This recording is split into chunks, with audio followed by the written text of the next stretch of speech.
Praise God. Buksan mo. Praise God. Amen.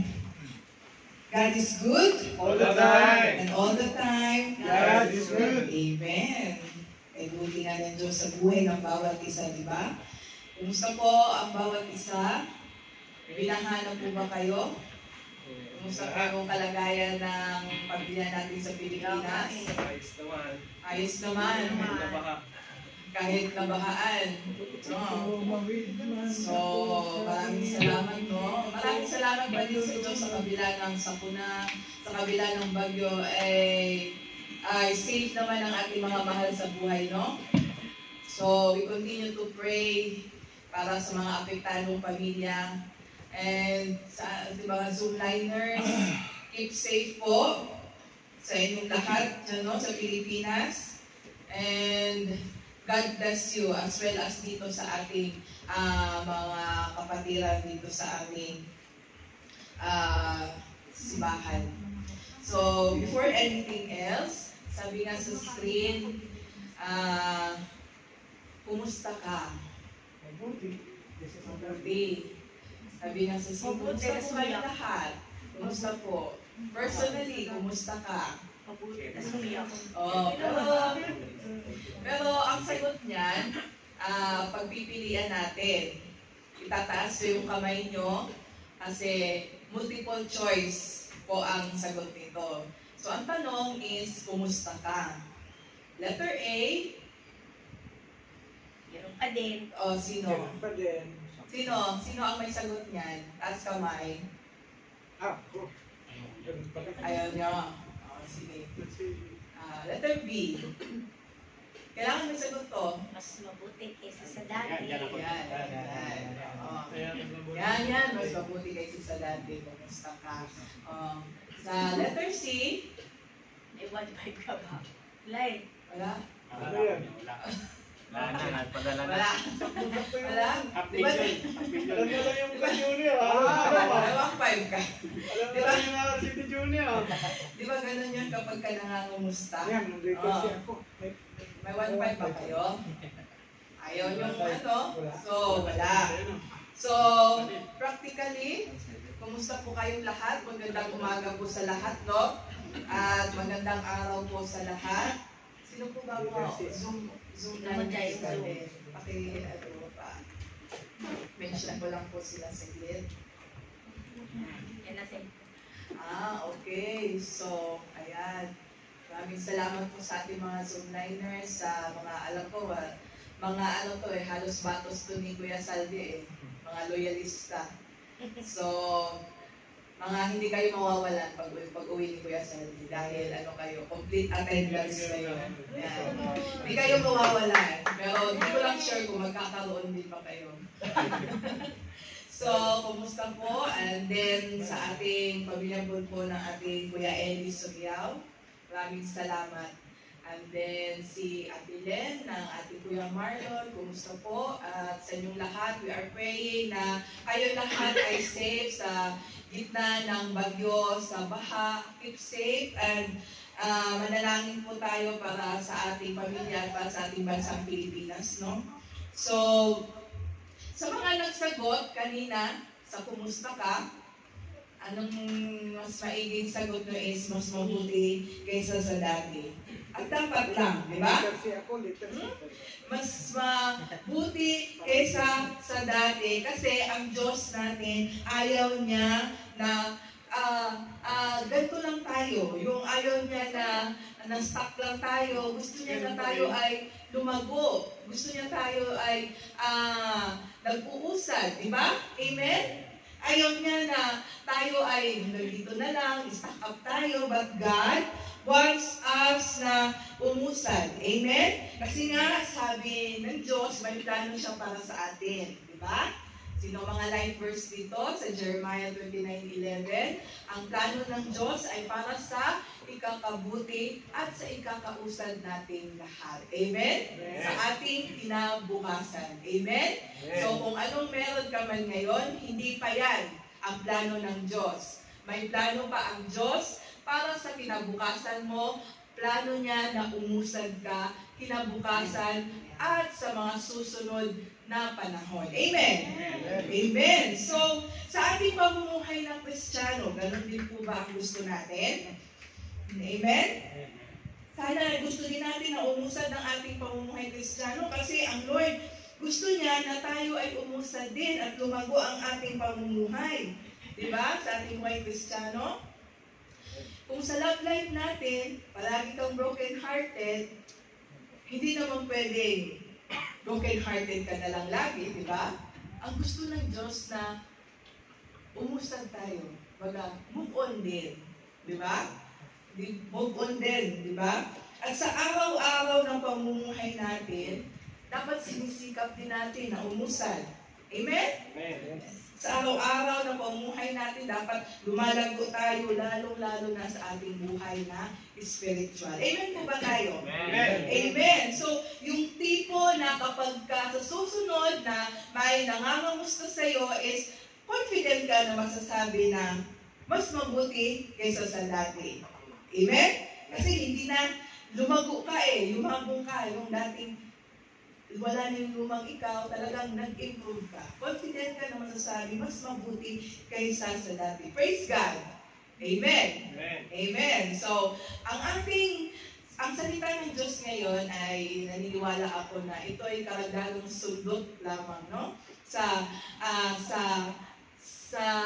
Word of God ni Kuya Eli nung nakaraan. So, ano nga ba ang Word of God ni Kuya Eli? Speaking of, last week. Yun lang. Paano natin ma-agree na karagdagang sundot to kung hindi natin alam kung ano yung word ni Kuya Eli nakaraan? Amen. So, nag-mention si Kuya Eli, nagtalakay siya na about the spiritual growth. Ngayon, tatalakayin natin kung paano maghangad. Maghangad at magkagusto na lumago sa ating buhay Kristiyano. So, pinamamagatan ko po ang salita ngayon na desire for spiritual maturity. Kung paano lumago, paano umusad sa ating buhay Kristiyano. Amen? So, let's bow down our heads in prayer. Yes, Lord. Hallelujah, Lord. Maraming salamat, Lord, sa salita mo, Lord. Lord, we invite you, Lord, to move, Lord. Holy Spirit, we invite you to move and fall afresh upon us, Lord. Lord, hindi po namin mabubuksan ang aming mga puso at isipan na kami lang, Lord. Lord, we need your power, Lord. We need your anointing, Lord. Lord, we need your intervention, Lord. Na Lord, ang aming focus, Lord God, ay sa iyong salita, Lord God. At Lord, ikaw ay kumilos, Lord God. You intervene, Lord. And Lord, kung ano man ang mga magiging hadlang, kung ano man magiging bagay na makakawala sa aming focus, Lord God, Lord, I pray na iyo po itong tanggalin, Lord God, sa puso at isipan ng bawat isa, Lord God. Lord, i-allow niyo po, Lord God, na unahin ka namin, Lord God, for today, Lord God. Kahit ngayon man lang, ilang oras, Lord God, ilang minuto, Lord God, ang iisipin namin, Lord God, ay ikaw lang, Lord God. And Lord, I pray, Lord God, na ikaw ay kumilos, Lord God, sa bawat isa, Lord God. Lord, I pray, Lord God, that your word will transform us. Your word will teach us, Lord, and your word, Lord God, will change us, Lord. Lord, tulungan niyo po kami matuto ngayon, Lord God. In Jesus' name we pray, Amen. Amen. So, ang salita ng Diyos ngayon ay para sa luma at bagong Kristiyano. Amen? Mapabago o mapaluma para sa atin po itong lahat. Amen? Amen. So, are we ready for the Word of God? Amen. Amen. So, ang tanong, nakatanggap na ba ang lahat kay Jesus? Amen. Amen? Amen.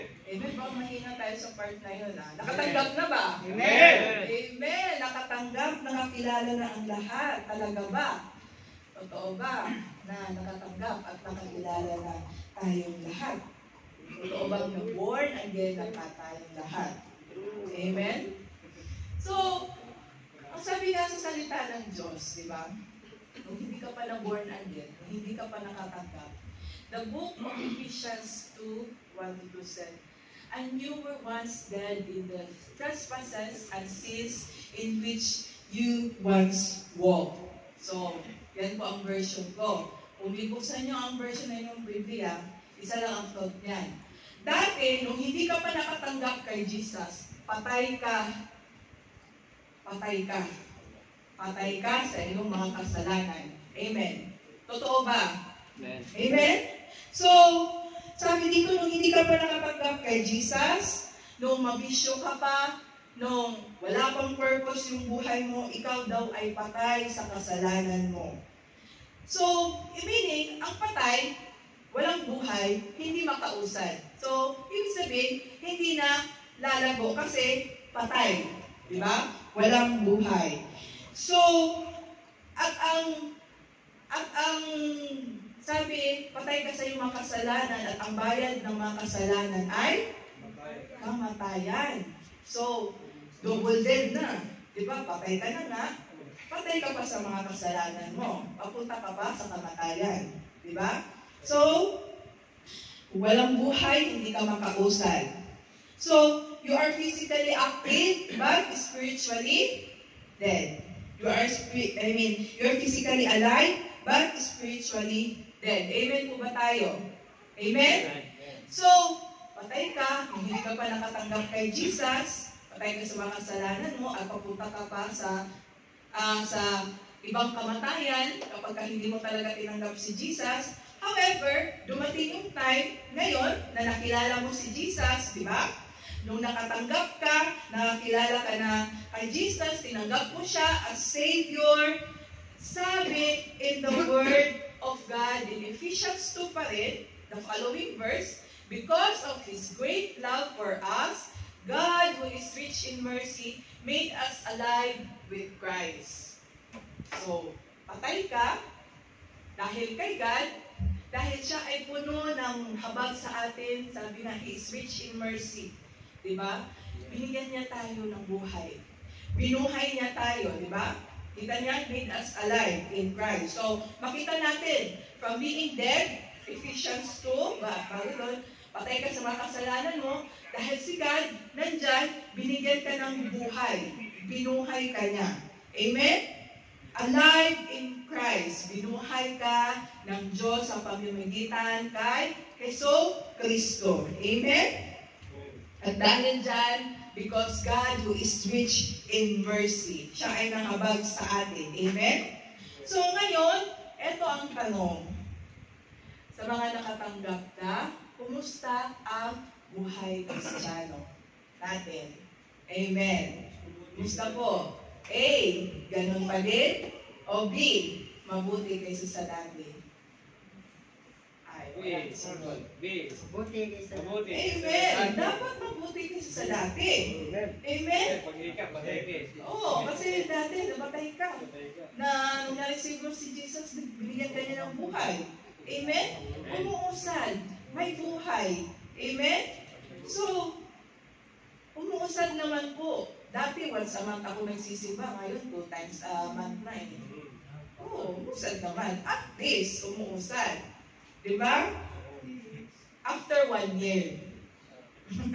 At least, umuusad pa din. Kahit gano'ng kabagal, may pag-usad. Amen? Amen. So, minsan kasi yan ang issue natin, di ba?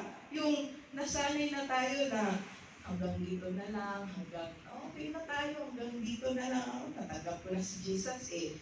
Simba naman ako, kapag hindi ako puyat, nagsisimba naman ako, pag wala akong labahin, okay na dyan. Okay na yun. Yung parang feeling natin, quota na tayo kapag nakasimba na ako eh. Di ba? Kumbaga, okay na ako. Attend naman na yun eh. Ano ba yung BS na yan? Ano yung prayer meeting na yan? Diba? Kaya, kung ganun din lang, kung ganun din lang ang plano ng Lord, dapat, kung pagkatanggap natin kay Jesus pala, kung ganun din lang ang plano ng Diyos, nung nakakilala tayo kay Jesus, dapat kinuha na niya tayo agad para diretsyo tayo langit, di ba? Sana, nung nagpabautismo tayo, nilublob na lang tayo ng mga 20 minuto hanggang hindi na bumubula para diretsyo na tayo langit. Di ba? Amen. Di ba? Pero God, hindi ganun ang problema niya. Hindi ganun ang purpose niya. Hindi ganun ang plano ni Lord. So God has a purpose sa atin. Amen. Amen. Amen. Kung bakit hindi ka niya kinuha agad. Kung bakit hanggang ngayon buhay na buhay ka pa din. Amen? Amen. So sabihin mo sa katabi mo, may plano si Lord sa iyo. Amen. May plano si Lord sa inyo, sa ating lahat. At ang purpose ni Lord, ang gusto niya ay gamitin ka niya para sa kanyang kaluwalhatian. Amen. Gagamitin ka pa ng Diyos. Amen. Nang sa ganon, ikaw ay lumago. Nang sa ganon ay ikaw ay yumago. Di ba? So, konting recap tayo. Ay, kung ikaw ay yumago, di ba? Ayun. So, ang sabi, 2 Peter 3:18, Grow in grace. grow in the grace and knowledge of our Lord Jesus. Amen? So, recap tayo. Gusto niyang lumago tayo. Gusto niya tayo ay umabong. So, recap tayo. Ang sabi doon sa Ephesians 2:1, once you were dead sa iyong mga kasalanan. Ephesians 2:4-5, God made us alive. Binuhay niya tayo, binigyan niya tayo ng buhay sa pamamagitan ng ating Jesucristo. And now, pagkatapos kanyang bigyan ng buhay, gusto niya na ikaw ay lumago. Sabi nga sa 2 Peter 3:18, you must grow. Diba? So, ang purpose ni Lord para sa ating lahat ay kailangan lumago tayo. Gusto niyang yumabong tayo. Amen?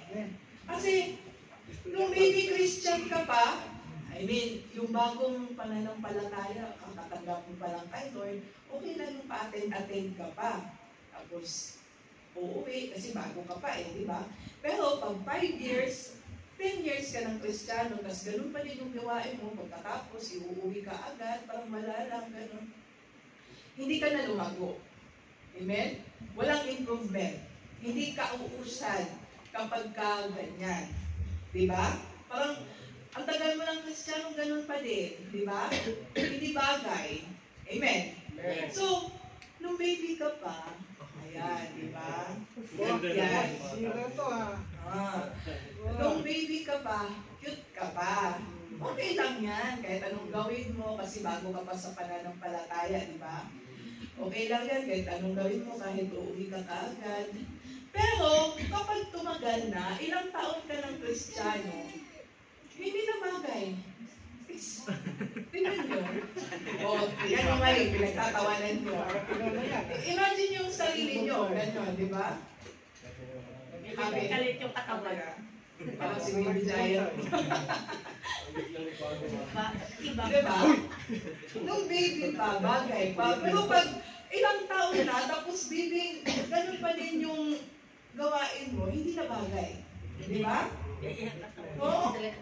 Ganyan yung mo, tapos ang tagal-tagal mo ng Kristiyano, hindi ka lumago. Hindi ka lumaki. Diba? Hindi mo mag-edit, Brad. Hindi ka lumigo. Salamat na lang. Salamat sa asawa ko. Hindi mo mag-edit, Brad, Salamat sa asawa kong talented. Ayun, so hindi na bagay.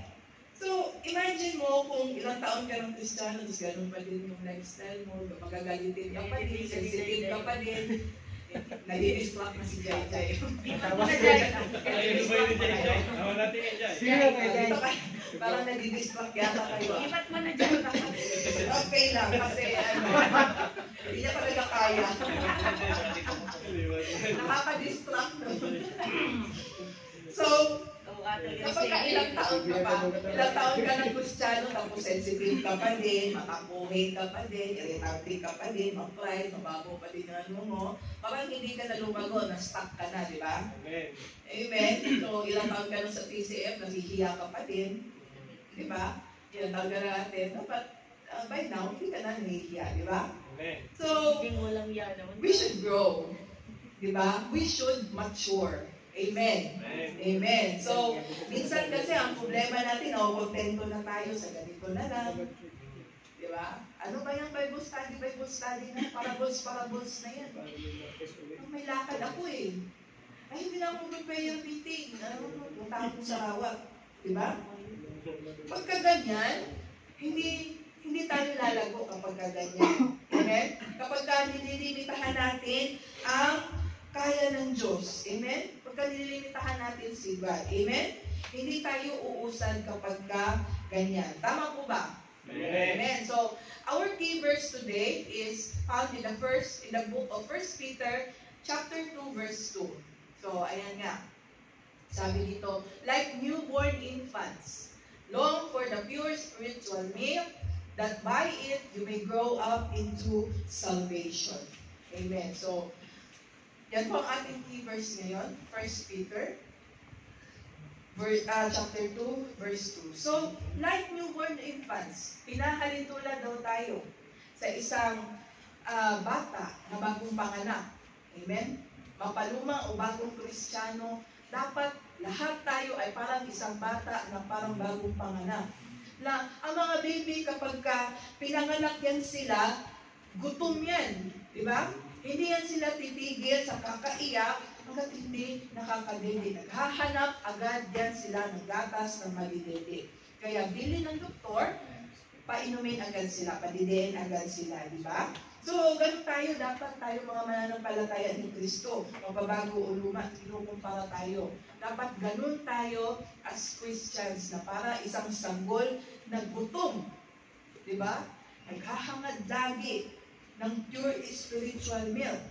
So, unang punta dito, dapat meron tayong sinasabing spiritual hunger. Di ba? Yung gutom. Bukod sa physical na gutom, yung gutom na mahahanap lang natin na maiibsan lang kapag nasa presensya tayo sa Diyos. Amen? Amen. Na we should have this like newborn infants na hindi tayo titigil hanggang hindi natin nakukuha yung spiritual milk na yun. Diba? Para ikaw lang din. Kahit hindi ka baby, gutom ka naman lagi. Physically. Diba? Kaya kung ikaw, pag gutom ka, hahanap ka ng paraan para makakain at kakain. Diba? Kasi wala ka sa wisyo pag gutom ka. Diba? Hindi ikaw yan pag gutom ka. Hindi mo tinitiis ang gutom. Diba? Amen? So, ganun din dapat sa ating spiritual life, dapat may gutom tayo na si Lord lang ang makakapag-satisfy. Amen? Amen. So, spiritual hunger, like newborn infants. Diba? They long for. Ano tong long for? Nasabi ito in other versions, sa ibang version ng Biblia, they desire, they crave yung intense feeling na gagawin mo lahat para makuha ito. Parang gagawin mo lahat, ipagpapalit mo ang lahat para masatisfy at ma-fulfill lang itong cravings na ito. Diba? A strong feeling of wanting something, wishing something to happen. Ang crave naman, a powerful desire for something. Another term is to ask for. We long for. Diba? Like newborn infants. Diba? Another fact about sa mga babies. Ang mga babies, kapag bagong panganak yan, gusto nila na malapit lagi sila sa kanilang caretaker. For example, sa nanay, sa tatay, they are so dependent to their caretakers. Amen? Nang gusto nila lagi nagdikit sa kanilang nanay, gusto nila kalong sila lagi. Amen? Diba? Na kapag hindi ito nila makuha, na kapag naramdaman nila na hindi sila, na mag-isa sila, na hindi sila pinakalong, ay piling nila mag-isa sila. Piling nila inabandonan na sila. Diba? So, ganun din po ba tayo kay Lord? Gusto ba natin na dikit tayo kay Lord? Amen. Amen? Gusto ba natin na nandyan si Lord lagi? Amen. Amen. So, we should have this spiritual hunger. We should have this desire na madikit kay Lord lagi. Amen, di ba? Kaya we should have this spiritual hunger na yung gutom na si Lord lang ang makasasatisfy. Amen? So, gaano kalaki ang desire natin para kay Jesus? Yun, pagbulay-bulayan natin. Gaano kalaki ang pagkagusto natin? How do we desire? How do we long for Jesus? Amen? Gaano kalaki ang pagkagusto natin na mapalapit kay Jesus? Yun ang problema wala akong desire. Wala akong interest Diba? Paano natin kung wala tayong desire? Yung pagkagising mo lang sa umaga, cellphone, messenger, FB, email, WhatsApp, ligo, kain, nahapunan na, tapos duty, and vice versa. Di mo na mamalayan, mag-out ka na pala. Nag-cellphone ka lang buong duty. Sana all. So, parang vice versa, yun na lang ang nangyayari. Yun na lang ang nangyayari buong araw, buong buhay mo, di ba? So, nasaan na? Where is the room for Jesus? Di ba? Saan na yung desire mo? Saan na yung spiritual hunger mo kay Jesus? Di ba? Paano tayo lalago kung wala tayong interes ng katagpuin si Lord? Dapat nagsisimula sa interes. Di ba? Nagsisimula sa pagkagusto. Oo, mahirap. Mahirap yan. Kahit ako mismo. Diba? Hindi tayo magiging hipokrito dito. Mahirap yan. Kasi, lalo tayo, may mga trabaho tayo, may mga responsibilidad tayo. But, once again, God is commanding us. Utos yan ng Lord Utos yan ng Lord na sabi nga, we should long for. We should long for Him. Diba? We should long for His Word. To desire Him. We should have that cravings for that spiritual milk na matatagpuan mo lang kay Lord. Nagsisimula yan dapat sa pagkagusto. Dapat gusto din natin. Diba? Pagkagusto, interest for God. Diba? Ngayon, kung wala kang desire for God, yung wala kang interest para kay Lord, problema yan. Di ba? Yung alam mo na may Jesus, yung kilala mo na siya bilang Diyos, pero ayaw mo siyang kilalanin pa. Yung ayaw mo siyang papasukin sa buhay mo. Amen? Kilala ko naman si Jesus. So alam ko na si Jesus is Lord, Jesus Christ, God, pero ayaw mo siyang tuluyang kilalanin. Ayaw mo siyang papasukin sa puso mo. Yung ayaw mong isuko, yung buhay mo, ayaw mong talikuran, hindi mo pala kayang talikuran yung mga kasalanan mo, yung dating gawin mo, di ba? Kahit alam mo ng kasalanan, ayaw mong talikuran. Bakit? Hindi lang naman ako ang gumagawa nun Lahat naman gumagawa nun Yun ang problema, di ba? Hindi tayo sumusuko. Ayaw natin siyang papasukin, gumagaya tayo sa iba.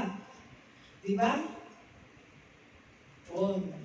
Jesus Christ, tinanggap ko na si Lord. Nagsimba nga ako Tapos pagkatapos magsimba, okay, back to normal, back to basic. Nasaan na ba yung Nasaan na ba yung magazine ng tubad-tubad na yun? Nasaan na ba yung porn site na yun? Diba? So, walang ganon. Diba? Hindi pwede yung ganon. Diba? Hindi pwede yung ganon. Sabi nga sa 1 John 3:9, no one who is born of God will continue to sin. Because God's seed remains in him, therefore he cannot go on sinning because he has been born of God. Amen? So, klaro dito, di ba? Sa Tagalog lang, wala daw born again, o wala nang galing sa Diyos na patuloy pa na magkasala. Nagbugustuhin na magkasala. Because nataniman na siya. Diba? God's seed. Nataniman na siya ng salita. Nakataniman ka na daw ng salita ng Diyos. Kung totoong nakatanggap ka, kung totoong sa Diyos ka, na born of God ka, you will not continue to sin. Ititigil mo na daw yan. Amen? Amen. So, ikaw ay na-born again ako, ikaw nakatanggap na hindi mo na sasadyaing gumawa ng kasalanan. Amen? Amen. Bakit? Kasi nataniman ka. God's seed ay nasa iyo na. Nataniman ka na ng salita ng Diyos. So, ibig sabihin ba, hindi na ako magkakasala? Hindi ka na magkakasala? Hindi rin. Diba? Ibig sabihin lang yan na hindi mo na gugustuhin magkasala. Amen? So, mahirap yan, hindi ka na magkakasala kasi hindi ka perfect eh. Ang ibig sabihin lang yan, hindi ka na maghahanap ng kasalanan. Amen po ba? Amen. So, yung dating mali mong gawain, yung dating ginagawa mo ng mali, normal lang, pagka nataniman ka ng salita ng Diyos, may bigat na. Lumalaban na sa puso mo. Kumbaga, there's conviction. Di ba? May nagsasabi na sa puso mo na parang mali to. Hindi talaga to tama. Ganun lang. Doon nagsisimula ang lahat. Di ba? So, hindi yung nag-ano ka na, pero balik ka naman sa dati mong kasalanan. Sabi nga, no one who is born of God will continue to sin. Hindi mo na hahanapin ang kasalanan. Diba? Yun ang sabi sa salita ng Diyos na makikita sa 2 Corinthians 5:17 na pinaulit-ulit sa atin ni Kuya Eli dati. Diba? 5:17, 2 Corinthians. That therefore, anyone is in Christ is a new creation. All things have passed away. Behold, all things have become new. Amen. Bago ka na daw. You are a new creation. Wala na yung dating ikaw. Hindi yan yung dating ikaw. Amen. Wala na yung lumang welos. Wala na yung lumang salde. Yung dating Jepoy na walang direksyon sa buhay, ngayon may direksyon na sa buhay. Because he is a new creation. Bago ka na daw. Diba? Wala na yung lumang saldi na mabisyo, yung lumang welos na wala na yun. Bago na. You are a new creation. At dapat, isaksak natin sa baga natin yan. Amen. Diba? Sa bagat. Sa English, sack this to your bags. Isaksak natin yan sa baga natin yan. Kasi minsan nakakalimutan natin yan eh. Dapat ulit-ulitin natin na bago na ako. Wala na yung dating ako. Wala na yung lumang ako. I am new in Christ, di ba? Kaya, kasi natitempt tayo minsan na gumawa ng kasalanan, di ba? Ang tentasyon nandyan lang. So, dapat labanan natin. Dapat, i-remind natin yung sarili, nagsisimula sa utak natin na i-remind mo sarili mo na bago na ako. Hindi na ako yung dating ako. Wala na yung dating ako. Amen? So, kasi pag totoong born again ka, hindi ka nagagawa, hindi ka nagaganahan na gumawa ng kasalanan. Amen po ba? Diba? Sino po ba dito ang gustong gumawa pa ng mga kasalanan? Wala. Hindi ibig sabihin na hindi na tayo magkakasala. Pero yung sasadyain mong gumawa ng kasalanan, iba na yun. Diba? Iniwasan mo na yung bagay that would lead you to sin. Diba? Yung mga bagay na alam mo magkakasala ka, iiwasan mo na. Diba? Amen. So, ang sabi nito, ano yung mga bagay na yun? 1 Peter 2:1. Before 1 Peter 2:1. Therefore, get rid of yourselves of all malice, deceit, hypocrisy, envy, and slander of every kind. So ito yung mga very specific verse na ito sa mga kasalanan. No? Ano itong mga kasalanan na ito? Malice, deceit, hypocrisy, envy, slander. Ano ba yun? Magkakalikit-likit lang naman yun. Pare-parehas lang naman yan lahat. Ano ba pinagkaiba ng malice? Ano ba yung deceit? Ano ba yung hypocrisy? Ano ba yung envy? Ano ba yung slander? So, aalamin natin. So, ano yan? Malice. A desire to hurt someone with words or deeds. Yun ang malice. Yung sasaktan mo daw sasaktan mo yung iba sa pamamagitan ng salita mo o sa gawa mo. Yun ang malice. Next is deceit. Once again, it's a desire. A desire to gain some advantage or preserve some position by deceiving others. Nanloloko ka. Gusto mong manloko. Diba? Third is hypocrisy. A desire not to be known for what really is. Hypocrisy. Hypocrite. Diba? Yung gusto mong makilala ka kung sinong, kung na ganun ka, pero hindi ka naman talaga ganun. Diba? Iba. Makilala ka sa na hindi ikaw yung totoong ikaw. Iba. Envy, a desire to some privilege or benefit that belongs to another with resentment that another has and you don't. Naiinggit ka sa iba. Naiinggit ka kung anong meron ka sa iba dahil wala ka. Envy. Slander, the desire for revenge and self-enhancement often driven by desire to deflect attention from our own failings. Diba? Yung sisiraan mo daw yung iba. Dahil ikaw mismo nag-fail ka. Kumbaga, hindi ka naging matagumpay dyan sa isang bagay, damay mo na din yung iba. Diba? Sabihin, ay, hindi rin yan makakaano. Hindi rin yan makakakuha ng ganun kasi mahirap ko lang ng ganun. Diba? Chisero. Revenge. Revenge. Tama lang sa kanya. Alam mo ba yun? For short, in other terms, Higitero. marites. Higitero. Marites ka. Ikaw gusto mo idamay yung iba sa sarili mong failure. Diba? So, saan nagsisimula lahat yan?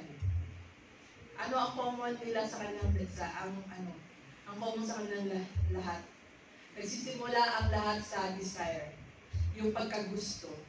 O, diba? Malice, deceit, hypocrisy, and slander. Desire.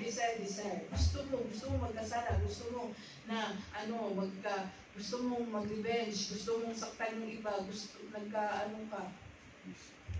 nagkagusto ka sa iba, hindi man sa iyo. Ayun, di ba? So, if we are a new creation, isinuusot mo na yung bagong ikaw.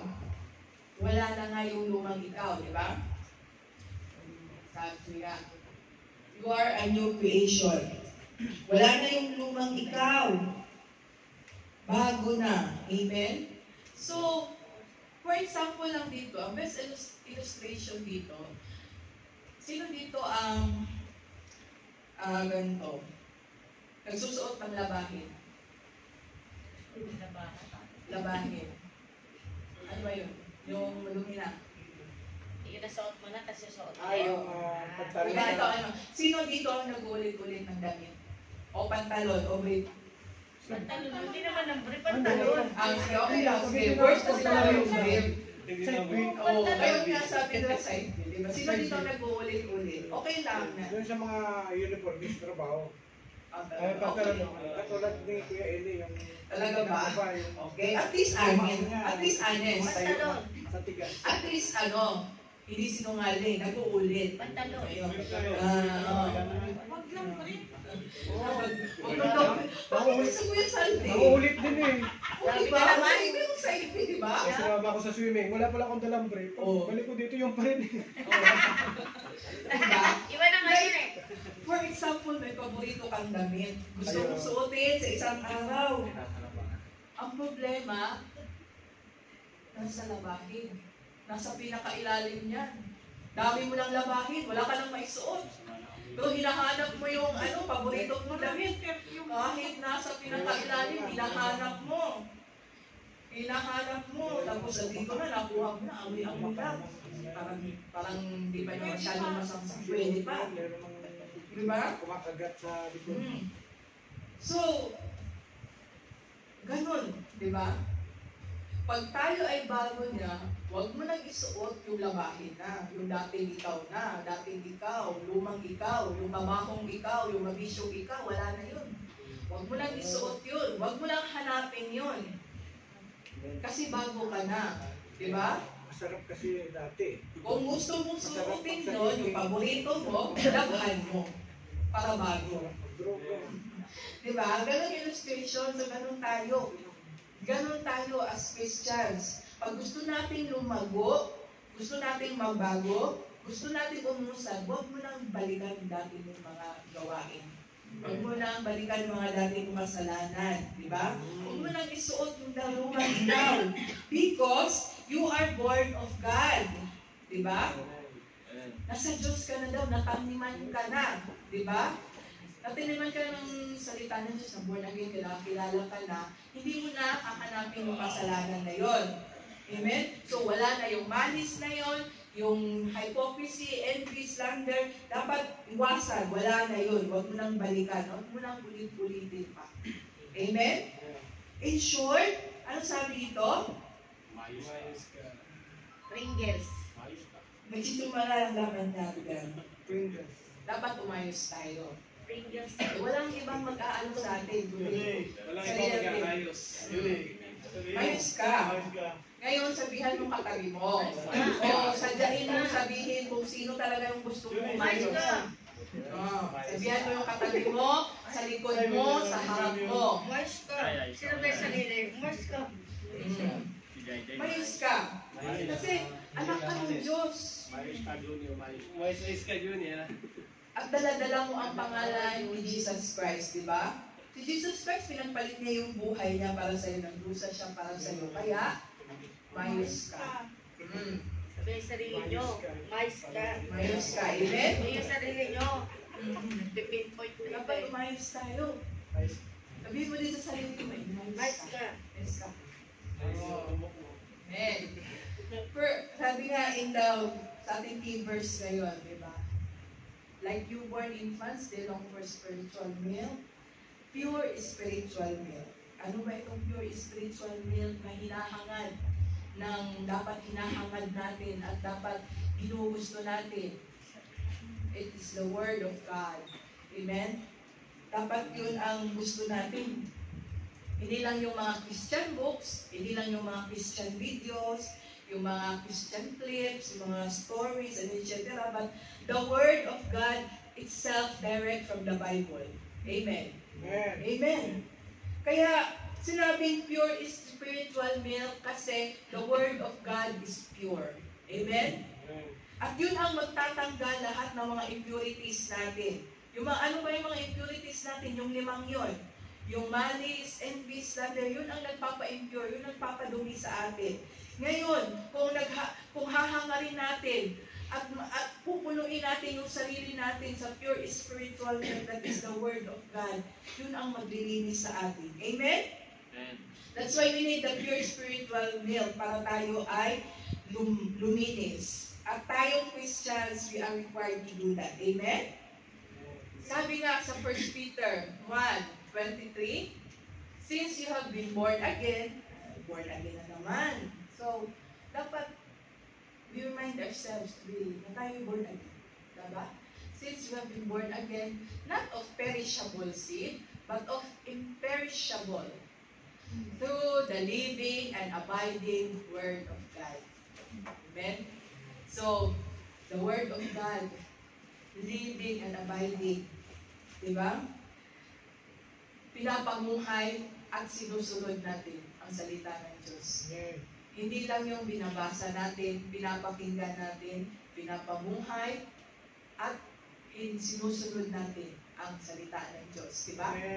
Sabi, living and abiding the Word of God. We are not just to read it, but to live and abide on it. Diba? Mamuhay ka sa salita ng Diyos at sundin ang salita ng Diyos.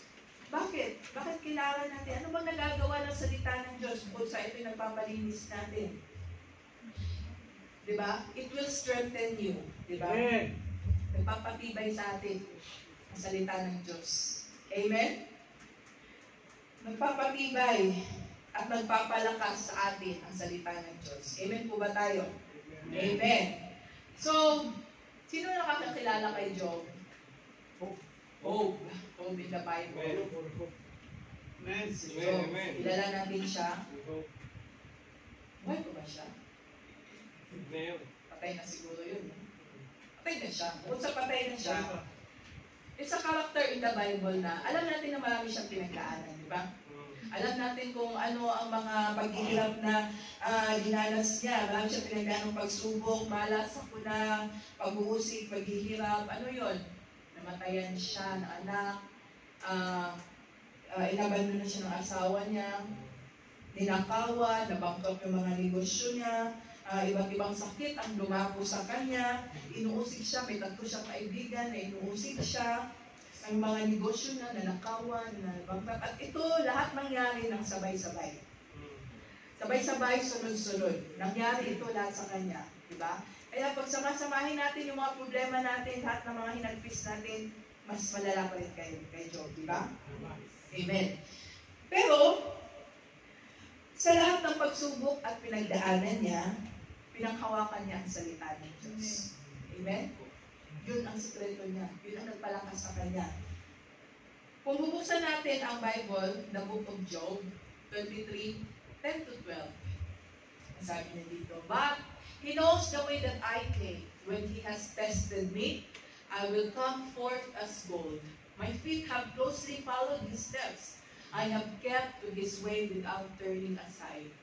I have not departed from the commands of his lips. I have treasured the words of his mouth more than my daily bread." So, unang verse 10, sabi niya dito, alam niya na kapag nalampasan niya lahat ng pagsusubok at matapos ang lahat ng pinagdadaanan niya, ay para siyang isang ginto. Comfort as gold. Ang ginto matibay. Diba? Pinakamatibay sa lahat na element yan. Tested and tried ang ginto. Sa lahat ng mga pagsubok, para siyang isang ginto kapag nalampasan niya ito. At paano niya ito nalampasan ng mga pagsubok na ito? Ang sabi, I have closely followed his steps. Sinunod niya ang mga utos ng Diyos. Diba? Without turning aside. In verse 12, I have not departed from the commands of his lips, of his mouth. Hindi siya lumubay sa salita ng Diyos, sa utos ng Diyos, the Word of God. Amen? Pinanghawakan niya ang salita ng Diyos. Pinahalagahan niya ito, higit pa sa tinapay. More than my daily bread. Bakit sa tinapay? Kasi nung panahon na yun, panahon ni Job, tinapay ang pinaka-importante na pagkain. Diba? Pinaka-importante na pagkain. Kapag ang isang tao ay walang tinapay, isang bahay, hindi ka makakain ng tinapay, hindi ka mabubuhay. Diba? Kumbaga, pag walang tinapay, you cannot survive. So, importante ang tinapay ng mga panahon. Pero sabi ni Job, mas importante ang panghawakan niya ang salita ng Diyos kaysa sa tinapay. Diba? In other words, mas importante ang pagkain spiritual kaysa ang pagkain physical. Diba? Kaya mas importante natin na panghawakan natin ang salita ng Diyos. Amen?